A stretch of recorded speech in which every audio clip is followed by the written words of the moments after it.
Before the world tells me who I am, I decide first. Before my past speaks, I speak louder. Before comfort calls my name, I remember my standards. I am not here to try. I am not here to wish. I am not here to talk about change. I am here to become. 84 days, 84 votes. One identity. I am. I woke up in the silence, no noise, no scream, no escape. Just breathe in my body and the promise I made.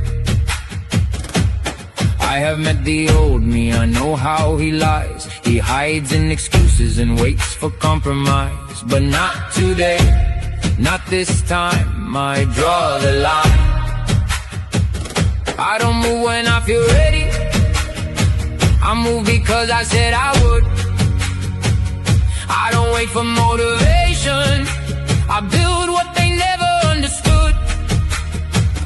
Every breath is a vote, every rep is a vote. Every choice when no one sees me, that is where I grow. Every step is a standard, every day is a sign. I am not chasing a new life, I'm becoming mine. I am the promise I made, I am the fire I face, I am the one who won't break, I am becoming today, I am the voice in the storm, I am the reason I'm born, I am not who I was before, I am becoming more,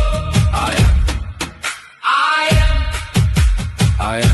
becoming more. I train when the sky is heavy, I walk when the road is cold.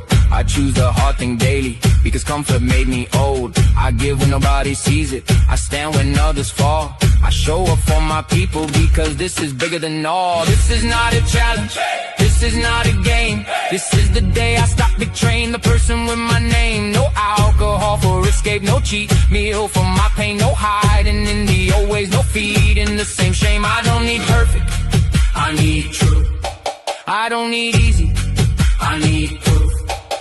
Every morning I remember, every evening I recover. Every act of kindness tells me I was born to lift another. Every post is accountability, every picture shows a climb. Every day I keep my word, I take my power back in time. And the promise I made, I am the fire I face, I am the one who won't break, I am becoming today, I am the voice in the storm, I am the reason I'm born, I am not who I was before, I am becoming more. I am.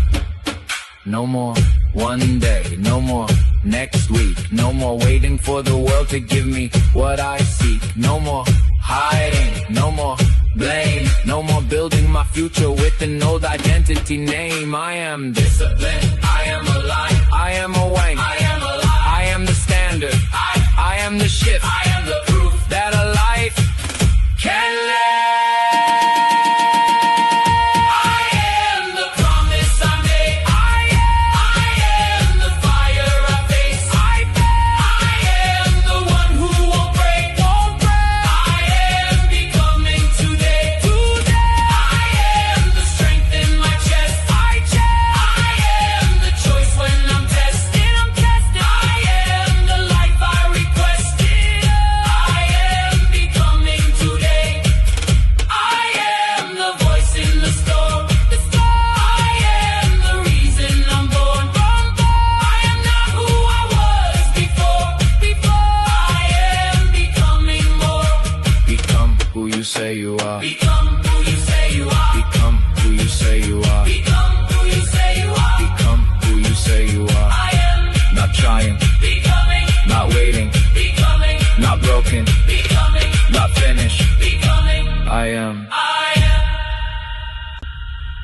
I am becoming.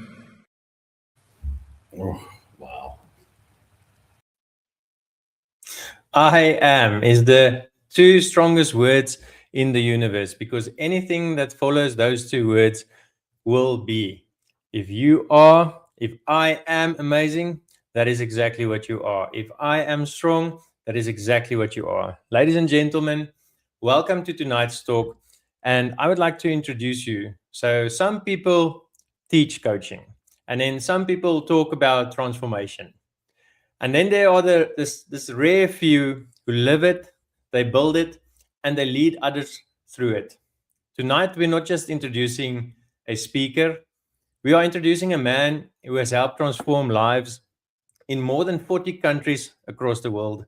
He's trained over 35,000 coaches and has been recognized amongst the top 10 most influential coaches, alongside names like Tony Robbins and Dr. Marshall Goldsmith. He is a founder of School of Life Coaching Academy. He's a dear friend of mine and a builder of coaches, a builder of leaders, but more than that, he is a builder of people. And they say legends are spoken about and myths are remembered. But tonight you get to hear the man, the legend, the mission, and the testimony that started it all. Please help me welcome 𝘀𝗵𝗀𝘀𝘁. Oh, there you go. Thank you, JP. That is beautiful, brother. I actually don't know what to say with an introduction like that. So thanks, 𝘁𝗵𝗶𝘀, for that beautiful introduction. And welcome, everybody. Thank you so much for joining us tonight. It is such a privilege to actually be able to share my life testimony with all of our amazing followers. And maybe before I start, I just want to share something. For many years, I never spoke about my testimony. For many years, I didn't speak about my past. Until one day I met a guy, an amazing guy, who said to me, "Brother, share your testimony, because it might just be the key that unlocks the prison in someone else's mind." So tonight I want to share with you what I call this thing called life. And it's a journey that I went through that shaped me into the person that I am today. I first want you to understand that for many years, I absolutely hated that part of my life. And it was only when I finally decided to just start embracing it that life really changed. You see, my life was not always sunshine and roses. In fact, it started quite rough.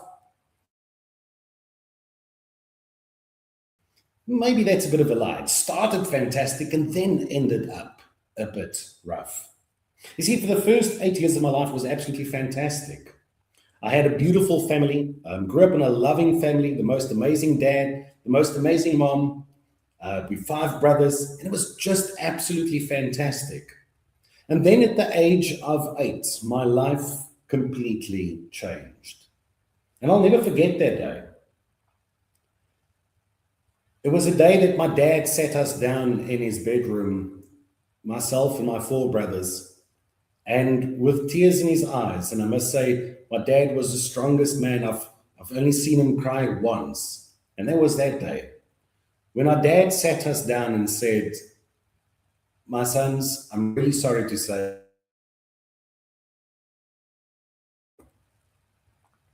And it wasn't just the fact of, my mom left. Unfortunately, my mom had to make some really tough decisions in her life. And as a result of some of those tough decisions that she made, she ended up getting a 5-year prison sentence.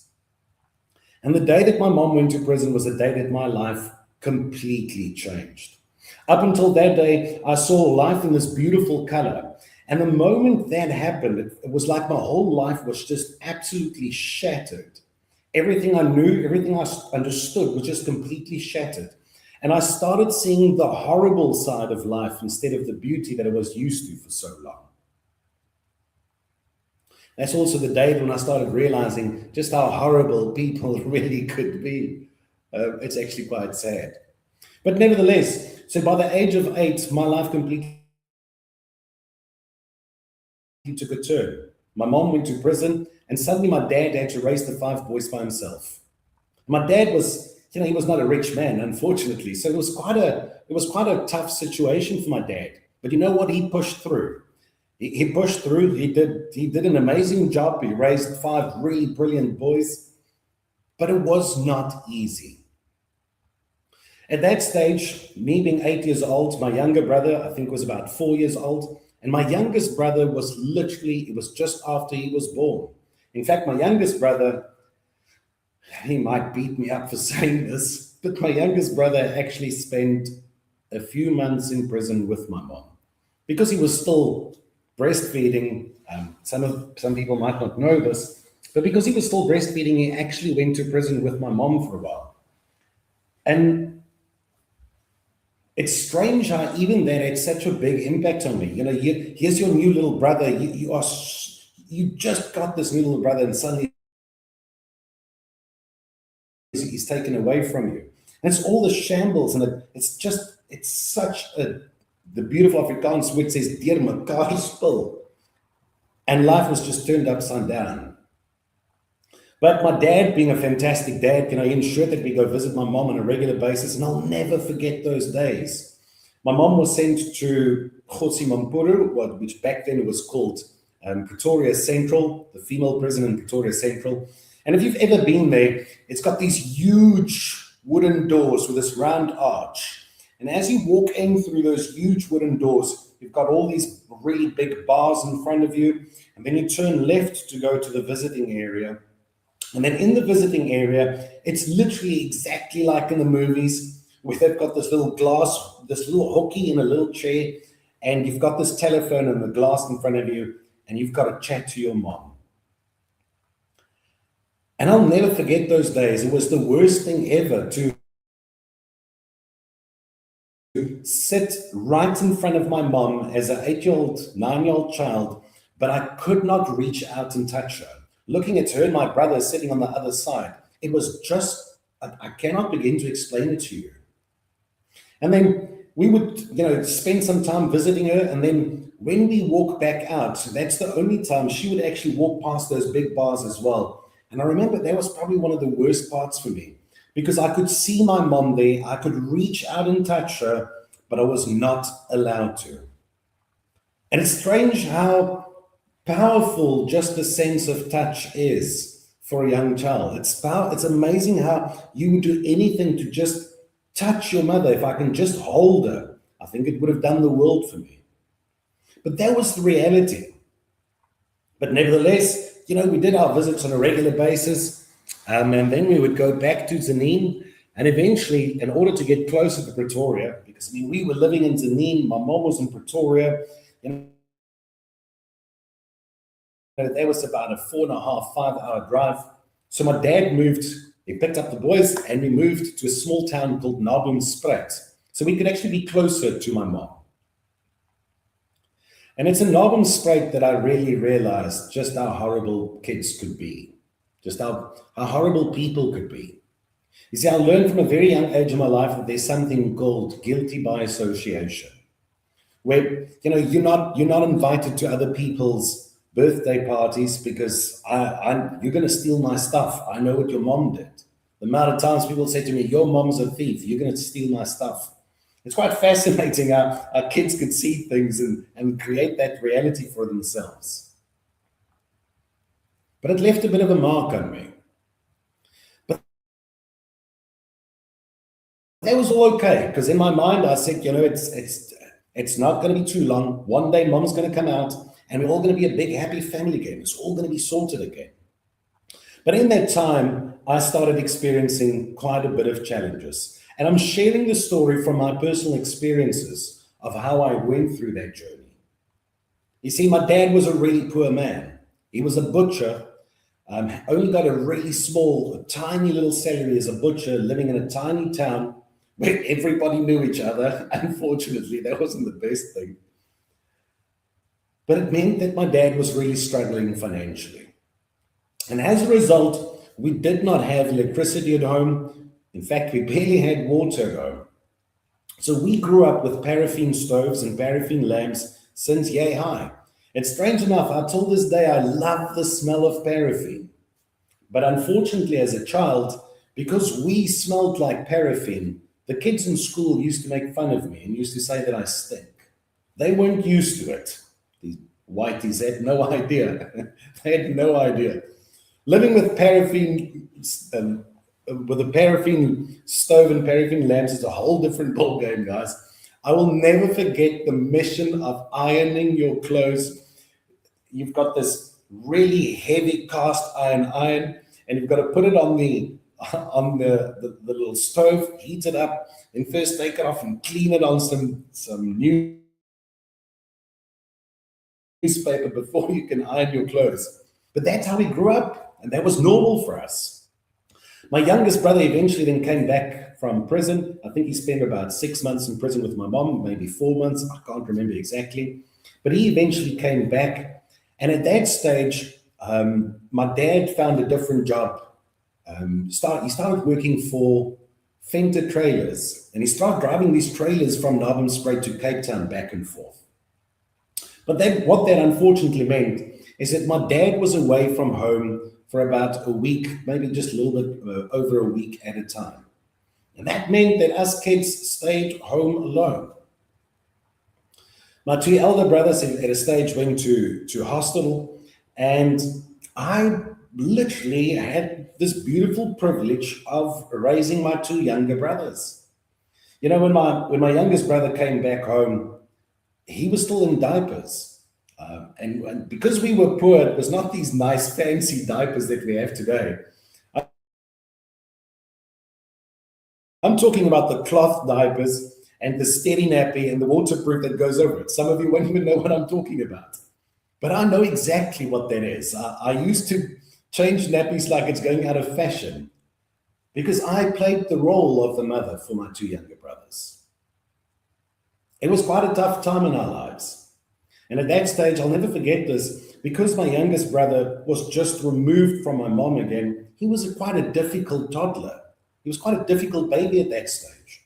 So I ended up being a 9-year-old, maybe 10-year-old at that stage, 9-year-old with looking after a really difficult child. I'll never forget this. In primary school, we had the most beautiful lady that worked in the school. She worked in the office. We called her 𝘁𝗵𝗶𝘀. And 𝘁𝗵𝗶𝘀 always made a point of basically just feeding the poor kids in the school. So 𝘁𝗁𝗶𝘀 she made up these little food parcels every single day. It's like a little polystyrene packet with an apple and I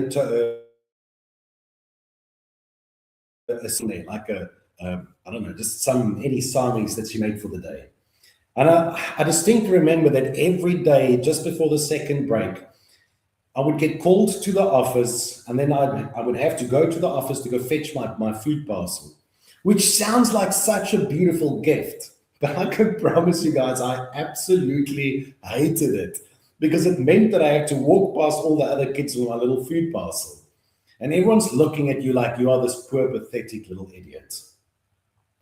And strange enough, I never ate that food parcel. You see, my 2 younger brothers were still in creche. And instead of me just, enjoying that little food parcel, I would actually make a point of taking it home every single day so that I could repack it into a lunchbox for my 2 younger brothers for their next day at school.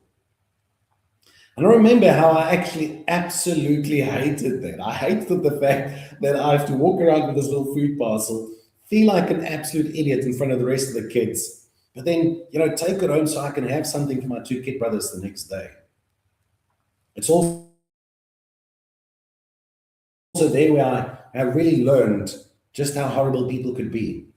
You see, unfortunately, at that stage, we lived right next to the church in 𝘁𝗵𝗶𝘀. And between our house and the church was just a really thin little wire fence, like a tiny little wire fence. And every day we had this huge drum, and every day I would make fire underneath the drum so I could warm up, heat up water for all of us to take a bath. But unfortunately, that was right next to the parking lot of the church, with just this thin little wire fence between us and the church. And I distinctly remember how the kids in my school would stand on the other side of the fence and make fun of me while I have to make fire to warm up the water for us to go bath at night. Some people, let me rather put it this way, I quite often say that I don't like people. Life is too people-y for me. And I get that that is exactly where it's coming from. I experienced some stuff in life that I experienced people in a way that showed me a really horrible part of who they are. All of those things started shaping who I was. But at that stage, I did not care. You see, in my mind, I was just focused on the fact that one day my mom's going to come out of prison again and everything's going to be fine again. She's going to come out of prison and it's just going to be perfect. We're going to be a full family again. Life is going to get better. And I just kept on holding on to that hope. Like that's all that mattered to me. And it's actually pretty cool. At that stage, there was a show on TV called 𝘀𝗵𝗶𝘀𝘁. And in 𝘀𝗵𝗶𝘀𝘀, there was this lady, the actor's name is actually 𝘀𝗵𝗶𝘀𝘀𝘁. And in this series, 𝘀𝗵𝗶𝘀𝘀𝘀𝘁 ended up going to prison. And I used to watch that show because, trust me, if you see 𝘀𝗵𝗶𝘀𝘀𝘀𝘀𝘁, she looks like my mom. I promise you. She even looks like my mom. And I used to watch that show and think, oh man, this is brilliant, you know, because in that show, I think it's in the second season, the character that 𝘀𝗵𝗶𝘀𝘀𝘀𝘁 plays actually came out of prison and all her family was standing there waiting for her as she came out of prison. And as a child, that is the image that I held onto in my mind. Like one day she's going to come out of prison, we're going to stand there, she's going to come back home with us and everything's going to be perfect again.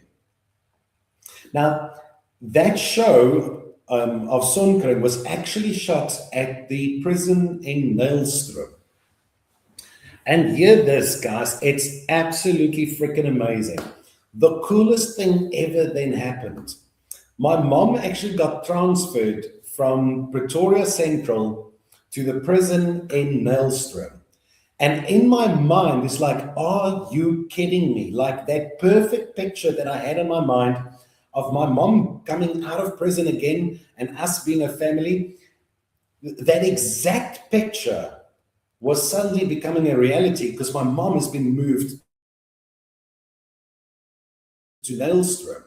Like it's the exact same place, the exact same picture, the exact same prison. And in my mind, it was just like, are you freaking kidding me? And I just held on to that. It's like, I can bulldoze through this because I know life is going to get better again.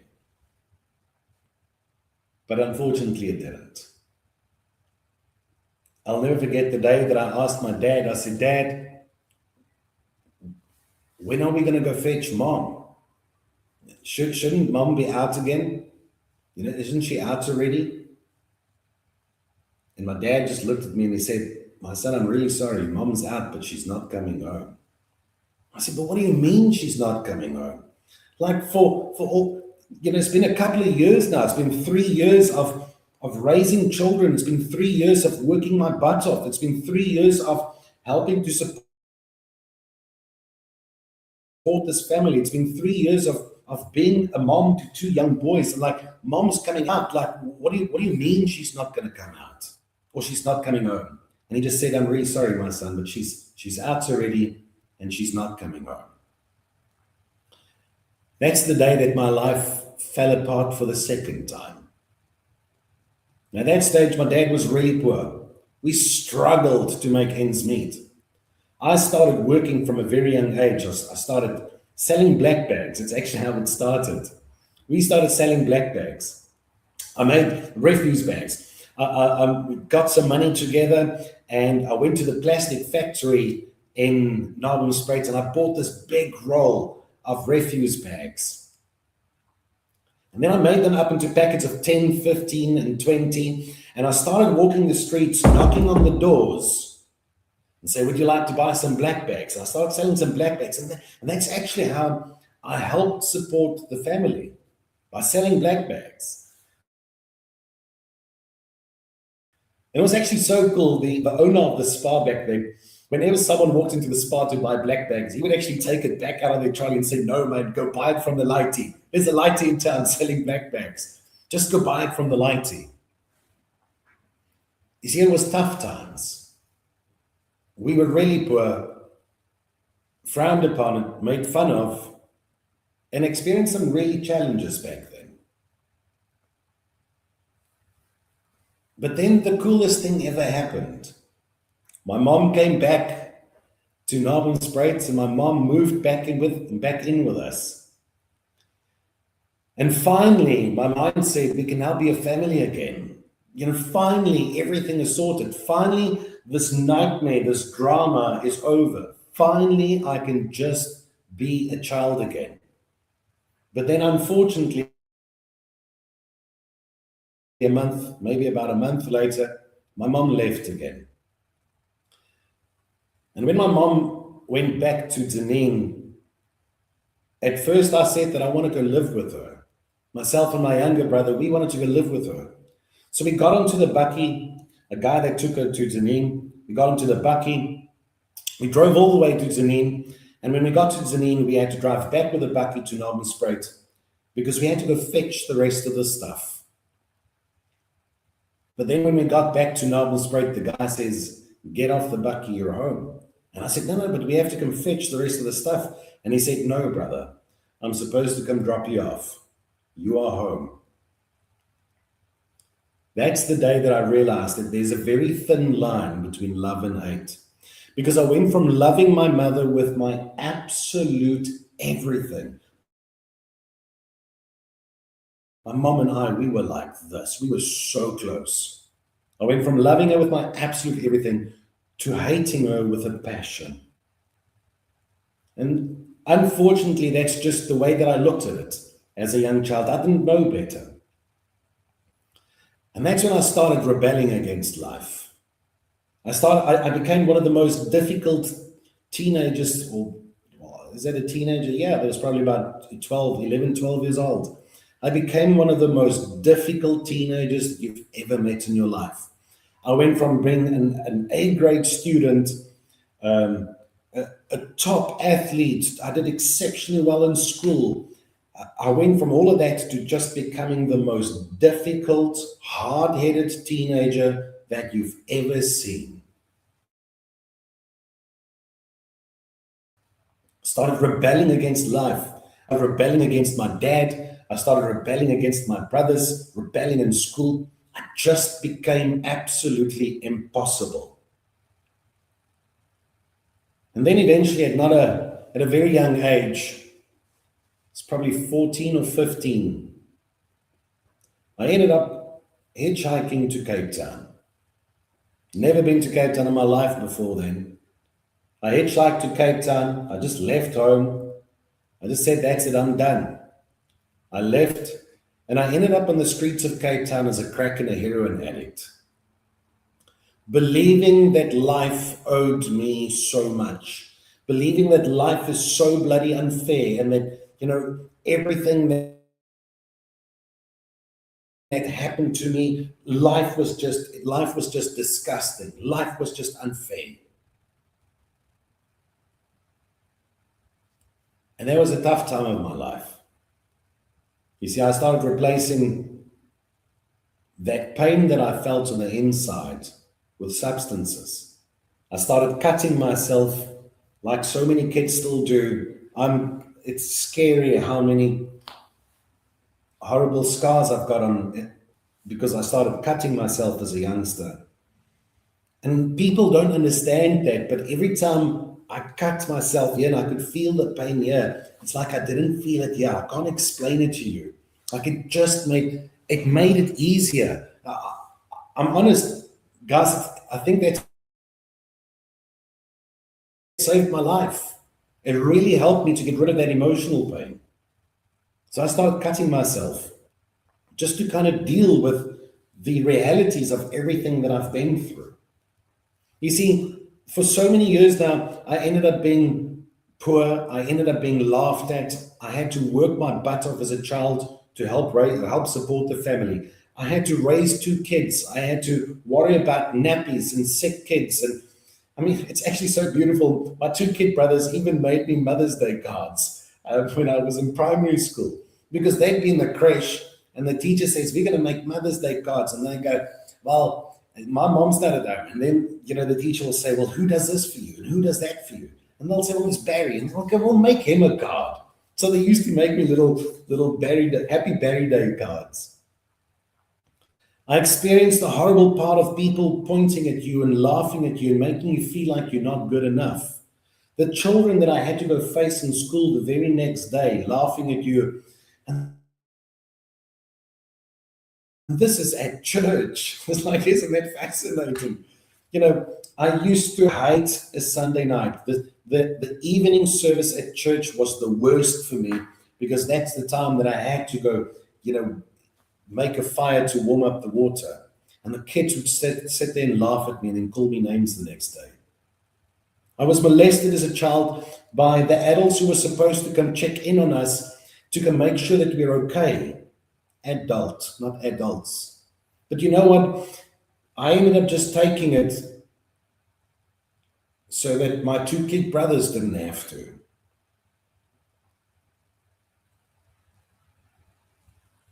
Pardon my French, but I fucking hated it. I hated it.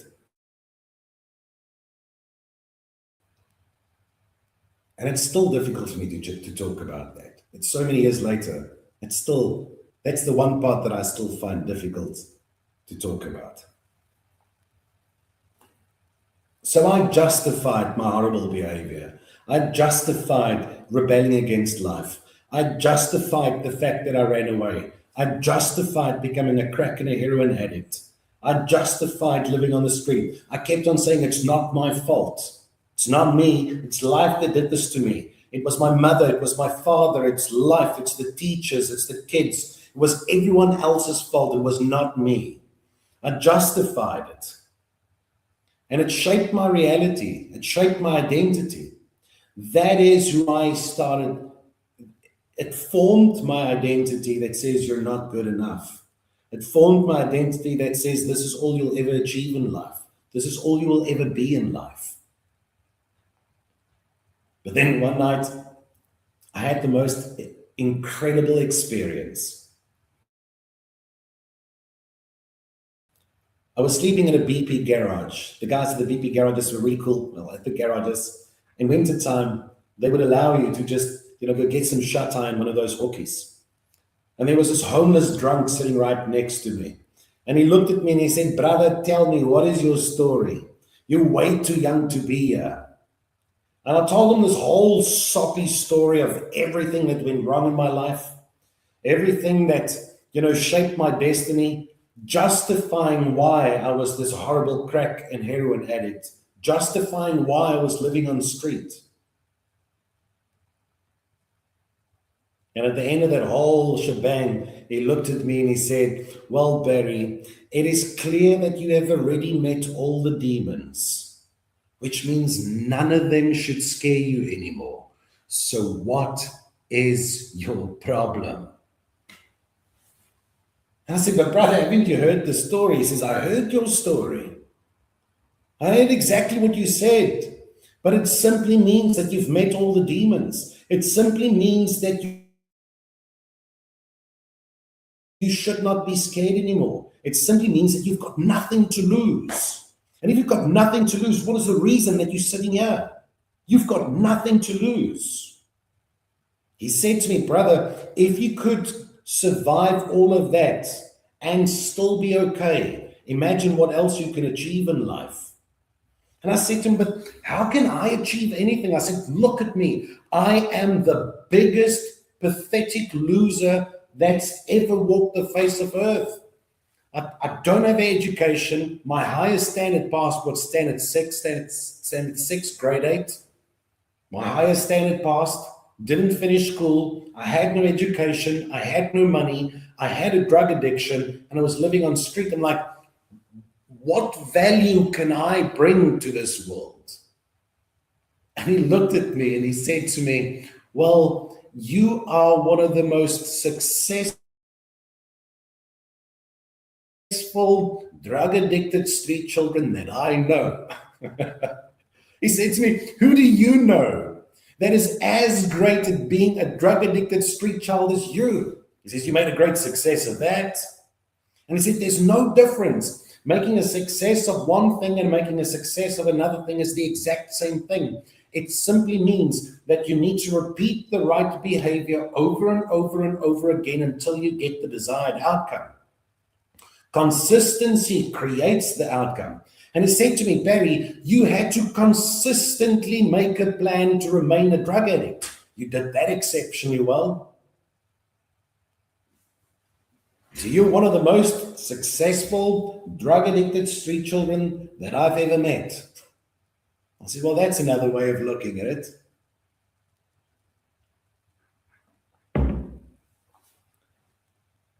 And then he said to that absolutely changed my life. He said to me, brother, the secret to change lies in investing all your energy into building the future instead of fighting the past. He says, your past is not your fault, but your future is your responsibility. Where you come from, you can't help, but where you're going, you determine. And then he asked me, he said, instead of asking yourself, what have you lost? Ask yourself, what have you gained? What have you actually gained from that experience? And I thought about it long and hard. And I realized that there's one thing that I've gained is that I've learned how to keep on keeping on. I've learned how to always make a plan. If you know me, you'll know I always make a plan. You see, I've never met a druggie who says, I can't afford another hit. They make a plan. I've never met a man living on the street that's not one of the hardest workers. We think people living on the streets are lazy. They are the hardest workers you've ever met in your life. They work from the moment they wake up till the moment they go to bed. They don't take breaks. They don't have weekends off. They just keep on keeping on. And I said, well, I've learned how to work exceptionally hard. I've learned how to keep on keeping on. I've learned and I've gained how to make a plan. It made me tenacious. It made me strong. It gave me a gift that a privileged life will never be able to give you. And the guy said to me, so take everything that you've learned and start applying it in your life right now, because it is not too late, brother. That was the day that I decided this is not how my life is going to end. That's the day that I decided I'm going to turn my life around. You see, I had a major identity shift. Up until that day, my identity said, why me? From that day, my identity started saying, try me. Up until that day, my identity said, I'm not good enough. That day, my identity became, if I can survive this, imagine what else I can do. If I can go through all of this without breaking, imagine what else I can achieve in my life. Now, don't get me wrong, guys. It wasn't sunshine and roses. I first turned my life around. I started just knocking on doors. It's actually that guy that helped me, because I said, but what is it that I can do? And he says, instead of asking what you can't, stop focusing on what you can't do and start focusing on what you can do. And he said to me, what have you done successfully in the past? And I said, well, I've sold black bags before. And he says, then go do that. You go do that. So I started by selling black bags again. That's actually how I started turning my life around. I started selling some black bags. I met a bloke by the name of Mohammed in Cape Town. He was actually one of the very first doors that I knocked on to sell black bags. Knocked on his door. I said, do you want to sell black bags? He says, no, I still got some black bags. And he shut the door. 2 days later, because he was closest to me, I knocked on his door again. Do you want to buy black bags? He said no. He shut the door in my face. Around about the 4th or the 5th time that I knocked on the door, this guy started chasing me away. He's like, how many times do I have to tell you I don't want black bags? And I said to him, brother, you never said you don't want black bags. You said you still have black bags. And in my mind, I reckoned I'm going to be here the moment you run out, and then you're going to buy it from me. And this guy got this smile on his face. He started laughing. He's like, who the hell are you? He says, I want to tell you a story. And I told him my story. I said, this is everything that happened. And then I met this guy in the BP garage, and he shared this with me. And he shared with me, he said, Barry, the secret to change lies in investing all your energy into building the future instead of fighting the past. And I've decided I'm going to start building the future. And this is all I know. And that guy said, that's brilliant. And so I asked him, I said, could you maybe help me out? I said, look at me, I look horrible. I'm trying to sell black bags, but, I look like crap. So people don't want to allow me close to their doors. I said, could you maybe just bail me out with a decent set of clothes? He said, no. Or I said, can I do some work for you and you pay me? He said, no. I said, can I do some work for you and you just...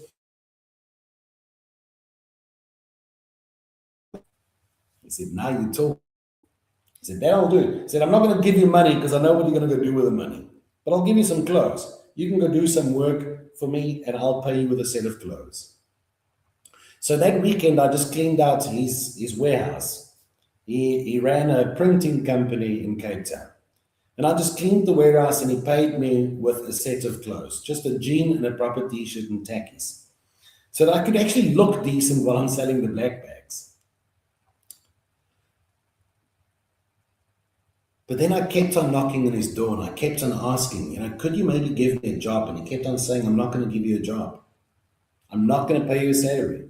And eventually I said to him, I tell you what, how about I will go sell your printing in town and then you just pay me a commission? And he said, absolutely, I will gladly do that for you. And here's an interesting thing that then happened, guys. I started outselling all these salespeople by miles. Not because I'm a great salesman, but because I was so used to people saying no to me. I was so used to people chasing me away. I begged on street for how long? To me, it was nothing. When someone says no to you, to me, it means nothing. Like it's water off a duck's back. So I outworked all of his salespeople.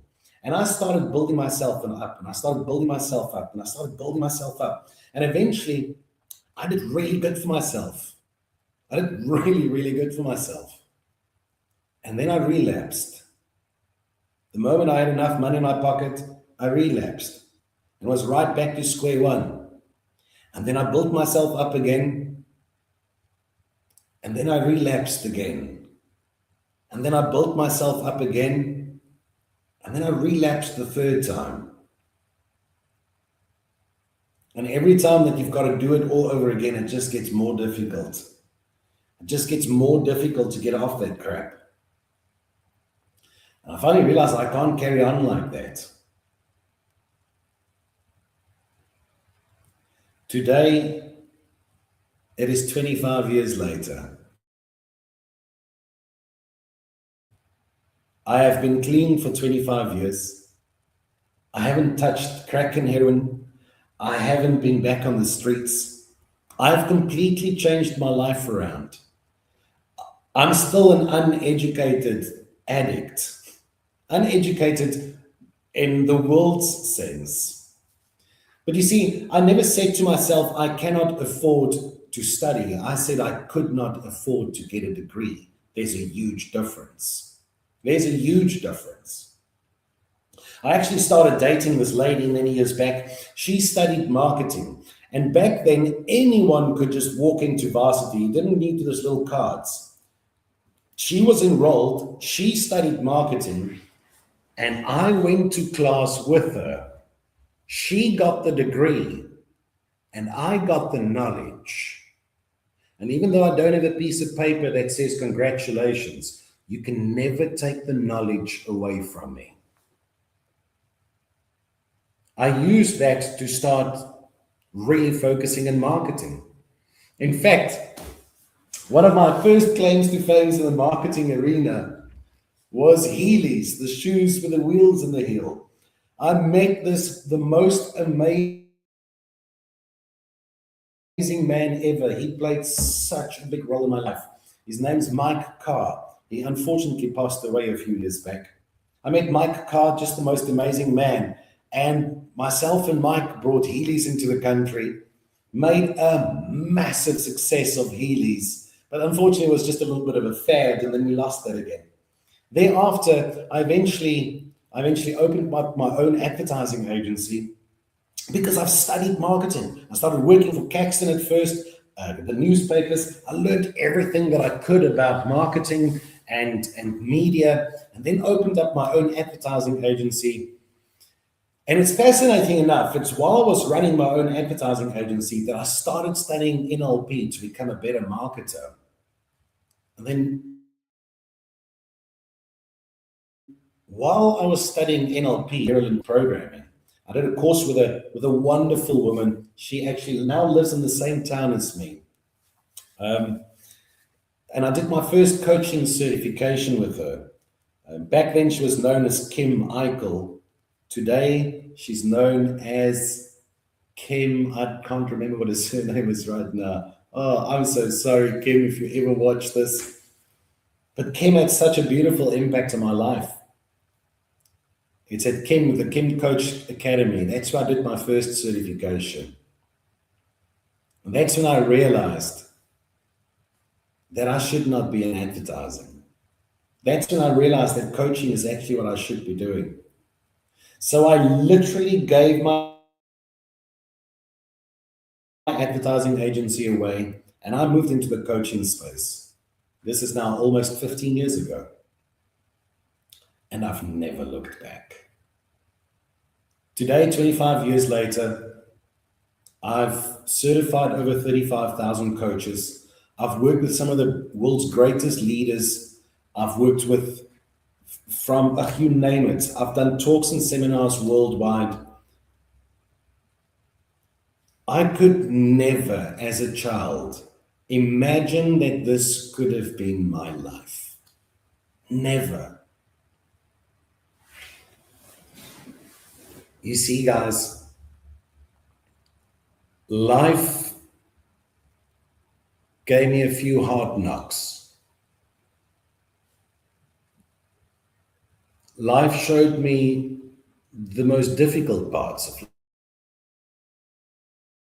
life. It showed me how you should not be living a life. And it gave me an understanding for why some people eventually give up.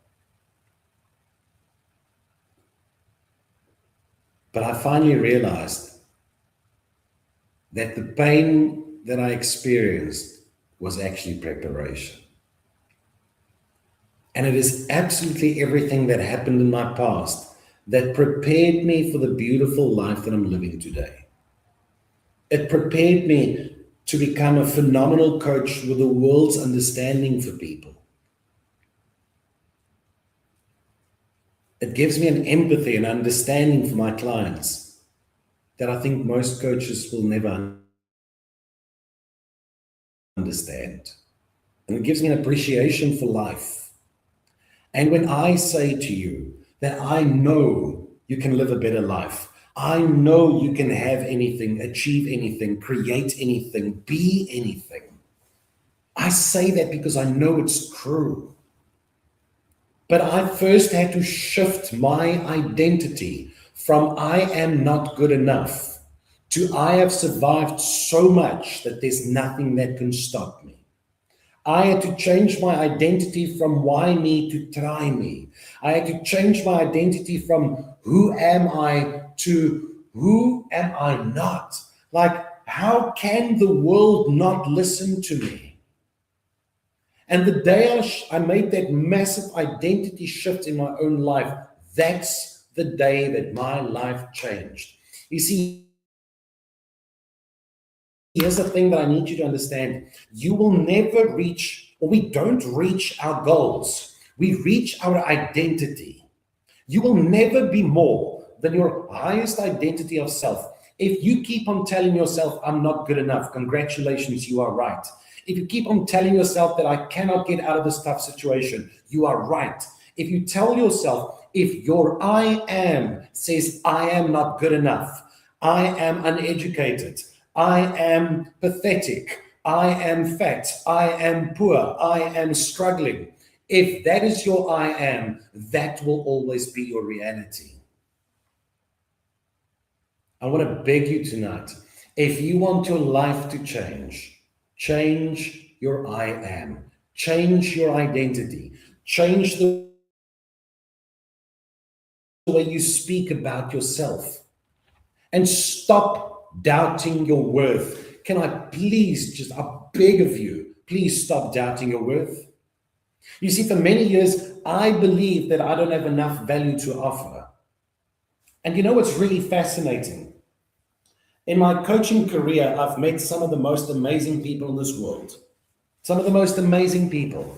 I've booked my seat. I've done my stint with Tony Robbins. I did one of the workshops with him. I met him personally, shook his hand. It was one of the coolest experiences of my life because he's like one of my most amazing idols ever. I've worked with some amazing leaders in the Mandela family. I've met some of the world's most amazing coaches. But who changed my life? I want you to think about this. It was not the gurus. It was not the coaches. It was not the pastors. It was not the business owners. It was a homeless drunk. That homeless drunk was the best, most amazing coach that I've ever met in my life. You see, even though life does not see value in that man, even though life might judge or question that man never lost his value. He changed my life. And because of him changing my life, the ripple effect is it has changed hundreds of thousands of lives. Out of the 35,000, probably closer to 36,000 coaches that I've certified by now, every single life that they change is a ripple effect of the work that a homeless drunk did with me one night. And you want to doubt your value?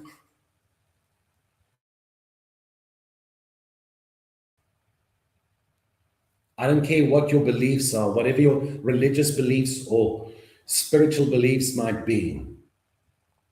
Whatever the higher being is or might be, the higher being does not need you to be perfect to use you. It does not need you to be educated. It does not need you to be beautiful or stunning or fantastic or well-known. It just needs you to be willing. You see, as human beings, no matter what we go through in life, we have never lost our value. Tonight, I really need you to hear that. I don't care what happened to you. I don't care what you went through. I don't care how unfair life might have been, or all the challenges that you went through. None of those things degraded your value. In fact, every single one of them made you more valuable. So take that back. Take back your identity. Take back your I am. And instead of saying, I am broken because of all the things I went through, I want you to start saying, I am powerful because of all the things I went through. Instead of saying, I am sad and depressed of everything I had to go through, I want you to start saying, I am unstoppable because of everything that I've gone through. I beg of you, just for a moment today say, today is the beginning of the rest of my life. And where I come from is not my fault. But where I go and where I end up, that is my responsibility. You see, guys, I am the author of my life. And it took me years to realize that. The pen is in my hand. I decide how that story is going to end. And it is not over until it is over. And yes, life is going to clap you a couple of times again. You know, I always say, be very kind to people on your way up because you will meet them again on your way down. Life is full of ups and downs. But do not confuse a moment in life with life itself. It's sometimes just a moment in life. And maybe that really tough thing that you are going through in your life right now, maybe that is the exact thing that is busy preparing you for the greatness that you still need to achieve. Maybe that's exactly what you are supposed to go through. Maybe it's preparation, not pain. They say, you know, hindsight is 20/20 vision.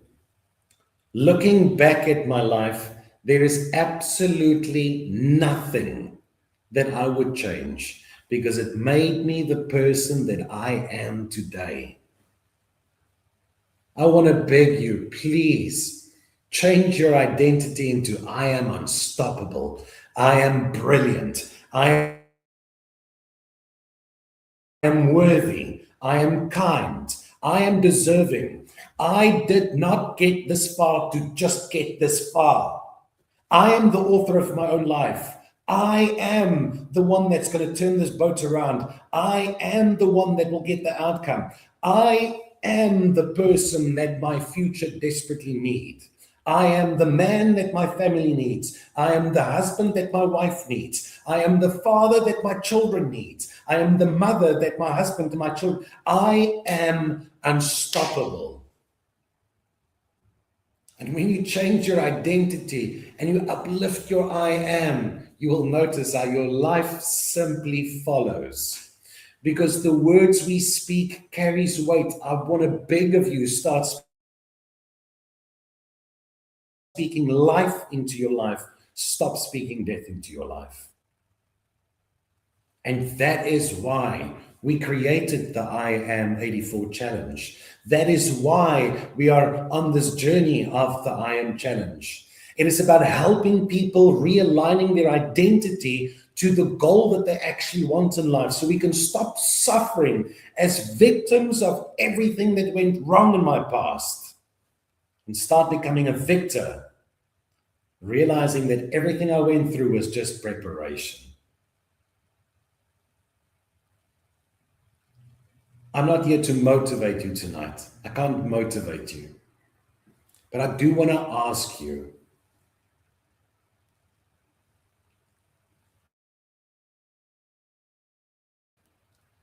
please notice your own value. Go have a look in the mirror tonight and look at that person staring back at you. And you say to that man or that woman, you just say, I'm so proud of you.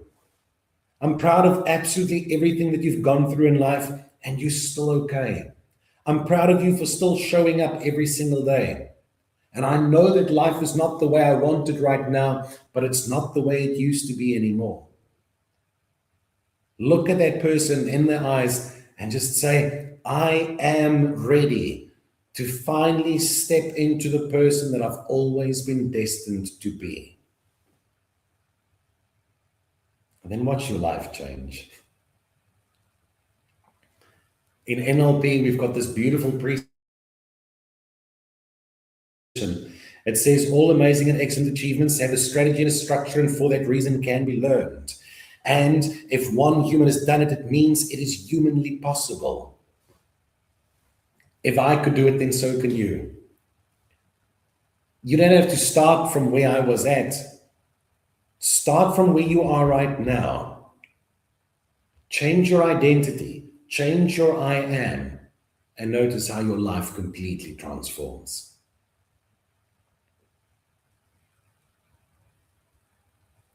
part of this beautiful new I Am that we've launched, this I Am Challenge.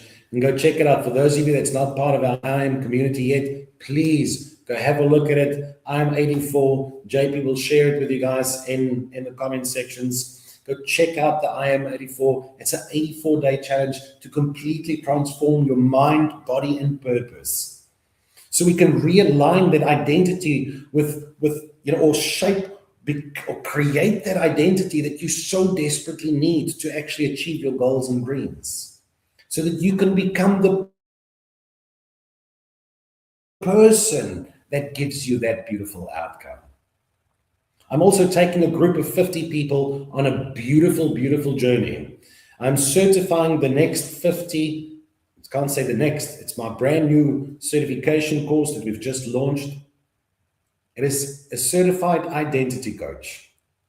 And starting on Monday, the 2nd of June, I'm going to take a group of 20 coaches through the most amazing, life-changing experience, where I'm not just going to certify you as an identity coach, but I'm actually going to teach you the principles and the structures that you can actually apply in your own life, so you can upgrade your own identity, so you can match your identity to the goals and the dreams that you have for yourself. Because like I said, guys, you do not achieve your goals. We achieve our identity.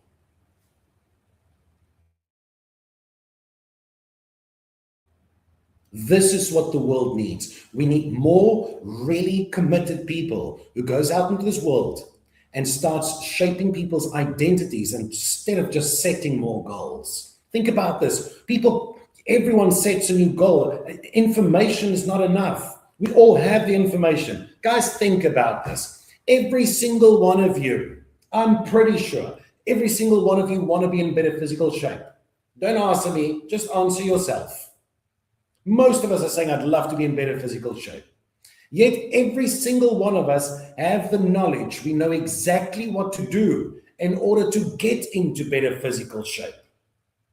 You know you should eat less. You know you should move more. But having the information and the knowledge will never give you that goal unless your identity says, I am healthy and in shape. People don't need more goals. They need better identities. So if you're interested to join me on this beautiful 20-week journey, where I will certify you as an identity coach and then place you directly inside of our own network, our own I Am network, as one of our certified coaches, so you can actually help other people transform their own identities, that would be beautiful. If that's you and you are interested, feel free to just click on one of the links somewhere below. Chat to one of our consultants. That's not really what tonight is about. Tonight's just about me sharing out of my heart why we actually started this. This is the fuel behind it. This is the heart behind it. Because I've experienced the other side of life. I think maybe that's the reason why I'm so driven and so focused to help people see the light. I really hope that something of tonight resonated with you. And I really hope that some of the words that I shared tonight maybe just like slightly directs your life into a different direction. And I really hope that you absolutely fall in love with the person that you meet on the other side.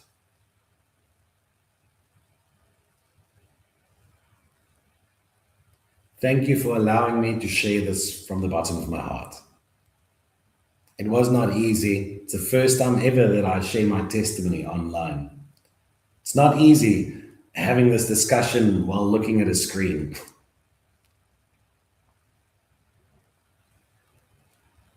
But beautiful things happen when we step out of our comfort zones. And maybe it's about time that I also step out of my comfort zone and share my testimony with more people. Because it might just be the prison that unlocks, or the key that unlocks the prison in someone else's mind. So if you got any value from tonight, please just send me a thumbs up, send me a thank you, just so I know that, this has been valuable to you. And then share it with someone else. And if you are ready to absolutely transform your life, chat to us. We've got some amazing options available. Let's connect and let's help you live your best life. Thank you from the bottom of my heart. That's all I have to share for tonight. I can't say you've been fantastic because I haven't even seen you. But thank you so much for allowing me to just be vulnerable and share my story from my heart. Thank you, thank you, thank you. JP, back to you.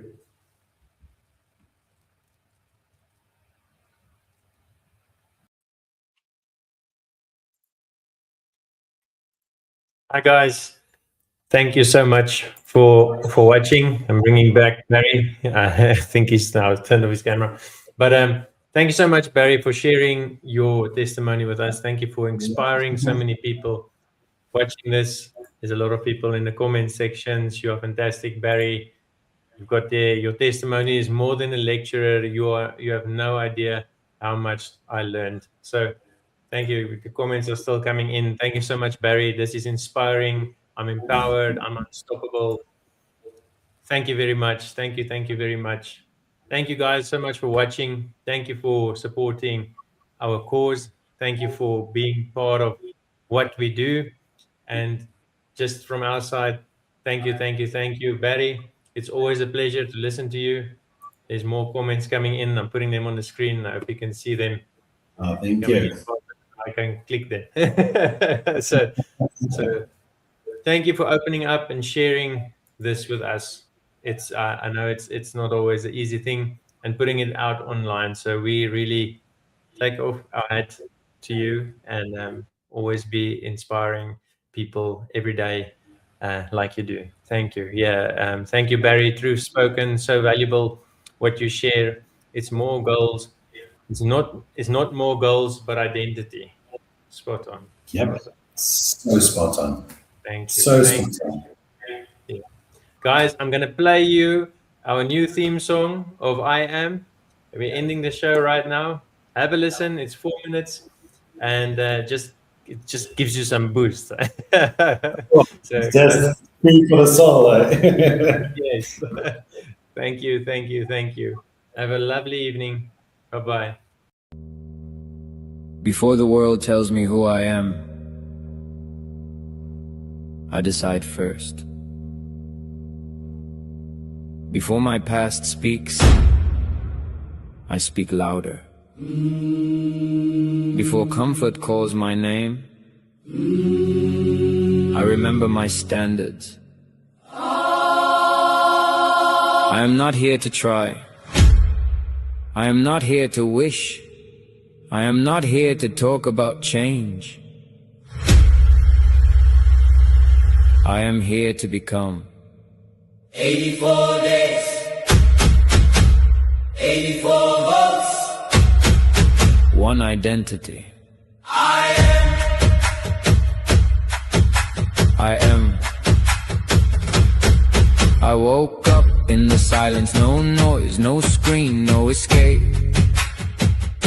Just breathe in my body and the promise I made. I have met the old me, I know how he lies. He hides in excuses and waits for compromise. But not today, not this time, I draw the line. I don't move when I feel ready, I move because I said I would. I don't wait for motivation, I build what they never understood.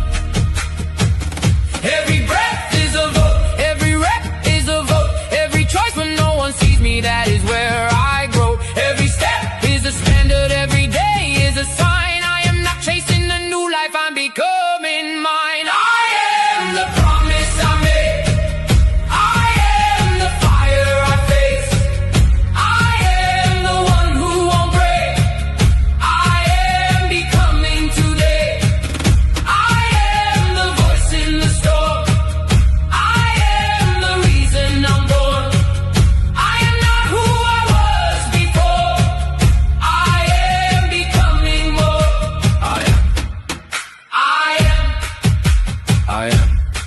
becoming more. I train when the sky is heavy, I walk when the road is cold. I choose the hard thing daily, because comfort made me old. I give when nobody sees it, I stand when others fall. I show up for my people, because this is bigger than all. This is not a challenge, this is not a game. This is the day I stop betraying the person with my name. No alcohol for escape, no cheat meal for my pain. No hiding in the old ways, no feeding the same shame. I don't need perfect, I need truth. I don't need easy, I need proof. Every morning I remember, every evening I recover. Every act of kindness tells me I was born to lift another. Every post is accountability, every picture shows a climb. Every day I keep my word, I take my power back in time. And the promise I made, I am the fire I face. I am the one who won't break. I am becoming today. I am the voice in the storm. I am the reason I'm born. I am not who I was before. I am becoming more. I am no more one day, no more next week, no more waiting for the world to give me what I seek. No more hiding, no more blame, no more building my future with an old identity name. I am disciplined, I am alive, I am awake, I am alive, I am the standard, I am the shift, I am the proof that a life can live. I am the promise I made, I am the fire I face. I am the one who won't break. I am becoming today. I am the strength in my chest. I am the choice when I'm tested. I am the life I requested. I am becoming today. I am the voice in the storm. I am the reason I'm born. I am not who I was before. I am becoming more. Become who you say you are. Become who you say you are. Become who you say you are. Become who you say you are. Become who you say you are. I am Not trying, becoming, not waiting, becoming, not broken, becoming, not finished. becoming. I am becoming.